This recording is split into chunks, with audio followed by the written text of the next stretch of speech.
یہ جو ہم کہتے ہیں نا میرے سجن بڑے بنتے ہیں پھر ٹوٹ جاتے ہیں، کچھ لوگ ایسے ہوتے ہیں جو ان کے پاس جاتا ہے انہی کا ہو جاتا ہے، وہ کہیں اور کے قابل کیوں بھلا؟ اس لیے کہ ان کے کردار میں ٹھنڈک دیکھتا ہے، ان کے لب و لہجے میں مٹھاس دیکھتا ہے، اس شخص میں اتنی خوبصورتی دیکھتا ہے کہ اسی کا بن جاتا ہے۔ حضرت ابراہیم بن ادم کے پاس ایک نوجوان آیا، کہنے لگا میں گناہ کرنا چاہتا ہوں، فرمانے لگا بالکل کر، اللہ کا دیا ہوا رزق کھانا چھوڑ دے اور گناہ کر۔ کہنے لگا یہ نہیں ہو سکتا، فرمانے لگے چل پھر اس طرح کر، رب کی زمین پہ نہ رہ، کسی اور کی زمین پہ چلا جا۔ کہنے لگا یہ بھی نہیں ہو سکتا، فرمانے لگے چل اللہ کی چھت سے نکل جا۔ کہنے لگا یہ بھی نہیں ہو سکتا، تو آپ رو پڑے۔ فرمانے لگے پھر جناب اسرائیل جب آئیں تو ان سے کہنا مجھے 2-3 سال کی مہلت دے دیں، پچھلی میری گناہوں میں گزر گئی، میں ذرا 3 سال عبادت کر لوں۔ تو وہ شخص بھی رونے لگا، کہنے لگا حضور وہ مہلت نہیں دیتے، وہ جب لینے آتے ہیں تو پھر لے کے اللہ تعالیٰ نے جب انسان بنانا چاہا نا تو جناب جبریل کو کہا مٹی لے کے آ زمین سے۔ حضرت جبریل نے مٹی پہ ہاتھ ڈالا تو باقی کی مٹی رونے لگ گئی، اسے جدا نہ کر۔ تو جناب جبریل چھوڑ کے چلے گئے، حضرت میکائیل کو بھیجا مٹی لا، مٹی پہ ہاتھ ڈالا تو باقی کی مٹی رونے لگ گئی، چھوڑ کے چلے گئے۔ جناب اسرائیل کو بھیجا، مٹی پہ ہاتھ ڈالا تو باقی کی رونے لگ گئی، چھوڑ کے نہ جاؤ۔ تو حضرت اسرائیل فرمانے لگے تیرا رونا دیکھو کہ رب کا حکم دیکھو۔ وہ لے گئے، جب پیش کی تو رب کریم نے فرمایا اسرائیل جان نکالنے کی ڈیوٹی بھی تیری، تو مٹی کو لے آنا، باقی مٹی روتی بھی رہے تو روتی رہے، جب میرا فیصلہ آ جائے تو پھر اس میں کوئی گنجائش، ہم کھاتے بھی اللہ کا ہیں، نافرمانی بھی اس کی کرتے ہیں، زمین پہ بھی اس کی چلتے ہیں، نافرمانی بھی اس کی کرتے ہیں، حکم کسی اور کا مانتے ہیں، چھت پہ رب کریم کی رہتے ہیں۔ اس طرح نظام نہیں چلتا۔ میرے بھائی یاد رکھ لو، گناہوں کی سزا ملے گی، زندگی تنگ ہو جائے، یہاں بھی آزمائش ہوگی اور وہاں بھی۔ میں نے درس پہ کہا تھا، پھر بات کہتا ہوں، یہ میں اپنے لیے کہہ رہا ہوں، توجہ ہے میری بات پر۔ دعا فرمایا کرے کہ جو کچھ ہم نظر آتے ہیں اللہ ہمیں ویسا بننے کی توفیق بھی عطا فرما۔ اللہ ویسا بننے کی یہ مشکل معاملہ ہے، مشکل۔ دیکھیں نا ایک آدمی سیاستدان ہے، اس نے بڑے اچھے نعرے لگائے، انقلاب آ جائے گا، میں غریب کا بھلا کر دوں گا، میں یتیموں کے سر پہ ہاتھ رکھوں گا، میں مجبوروں کی مدد کروں گا، میں دکھیوں کی مدد کروں گا، مزدوروں کو۔ اس نے اچھے اچھے نعرے سکھائے، اچھا اس نے پیغام دیا، اندر اس کے یہ تھا کہ اقتدار ملے گا تو مرضی کروں گا۔ لوگ اس کے گرد بھی گئے، اس کی گاڑی کے پیچھے بھی بھاگے، لوگوں نے اس کے نعرے بھی لگوائے، جیب سے پیسے لگا کے اس کے پوسٹر بھی شائع کیے، لوگ اس کے گرویدہ ہو گئے، لوگوں نے پوری، اور میری قوم نے تو بیچاری نے کئی دفعہ دھوکے کھائے۔ جس نے نعرہ لگایا غریب اسی کے پیچھے مسیحا بن کے چل پڑا، آج دھوکہ دے لیا، لوگوں کو پیچھے لگا لیا۔ یہ بتاؤ اگر راز کھل جائے، اگر راز کھل جائے کہ یہ دھوکہ دے رہا ہے، یہ فریب کر رہا ہے، تو لوگ اس کا کیا حال کریں گے؟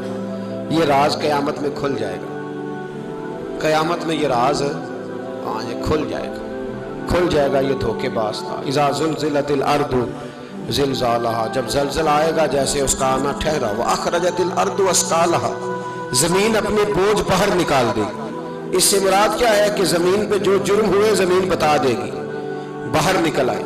وقال الانسان ما لہا، انسان کہے گا اسے کیا ہوا، یہ تو سب کچھ بتا رہی، بوجھ باہر نکال دے گی۔ ایک آدمی پیر طریقت بن کے بیٹھ گیا، جبہ کپا پہن کے، بڑی پگڑی باندھ کے بیٹھ گیا، اچھی اچھی نیک باتیں بتانے لگا، لوگ اس کی دست بوسی کرنے لگے، ہاتھ چومنے لگے، پیچھے لگ گئے، خدمت کرنے لگے، جیب سے نذرانہ دینے لگے۔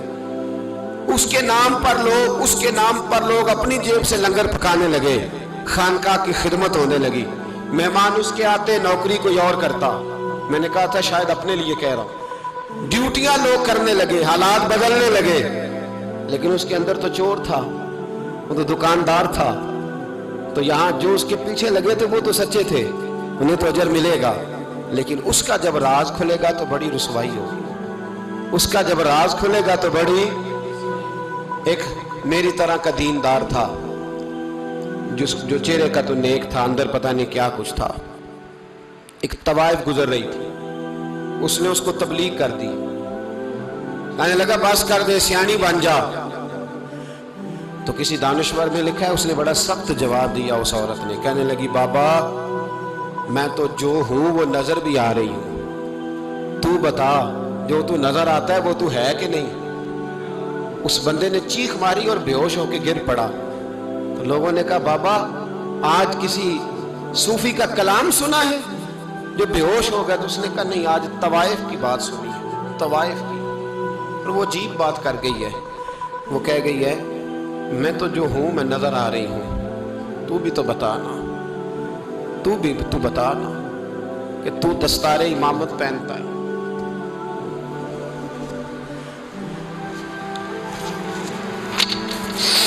تو بتا تو جو کہلاتا ہے تو وہ ہے کہ نہیں؟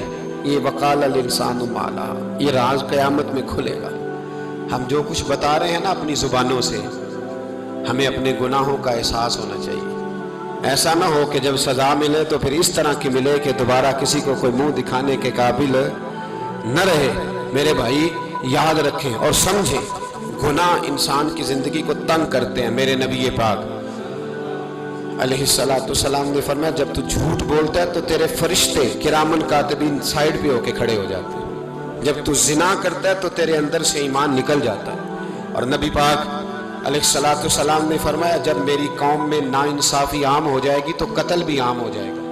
اور سن لو لکھ لینا یہ حدیث دل کی تختی پر، نبی پاک علیہ السلام نے فرمایا جب میری قوم میں بے حیائی اور بدکاری عام ہو جائے گی تو دو سزائیں اللہ دے گا۔ ایک تو جوان موتیں آئیں گی، جوان بچے کچھ بھی نہیں دیکھا چلے گئے، اور دوسری سزا اللہ یہ دے گا کہ ایسی بیماریاں آئیں گی جن کا علاج نہیں ملے گا، ایسے امراض پھوٹ پڑیں گے۔ اگرچہ میں آپ کو ایسی تقریر بھی سنا سکتا تھا جس پہ آپ بہت زیادہ محظوظ ہوتے، پر میں نے اس جمعے میں ایسا موضوع چنا ہے جس کا ہمیں خاص ضرورت ہے۔ بھائی دیکھیں تو صحیح کہیں ایسا تو نہیں کہ ہم ان عیبوں میں مبتلا ہیں۔ میرے نبی کریم علیہ السلام نے فرمایا جب تم نیکی کا حکم دینا اور برائی سے منع کرنا چھوڑ دو گے پھر اللہ تم پر ظالم حکمران مسلط کرے گا۔ اور اگلے لفظ اس سے بھی زیادہ سخت ہیں، محبوب فرمانے لگے پھر تمہاری نیک لوگ دعائیں بھی کریں گے تو اللہ وقتی طور پر ان کی دعاؤں کو بھی قبول نہیں فرمائے گا، اس لیے کہ تم لوگوں نے نیکی کا حکم دینا اور بھلائی سے روکنا چھوڑ دیا۔ عزیزو یاد رکھو جب گناہ عام ہوتے تو پھر حالات بدلتے اور لوگوں کو سزا ملتی ہے ان کے گناہوں کی، بلکہ یہاں تک لکھا ہے کہ نیت خراب ہو تو سزا شروع ہو جاتی ہے۔ کیا خراب ہو؟ بولیے گا۔ نیت بھی خراب ہو تو سزا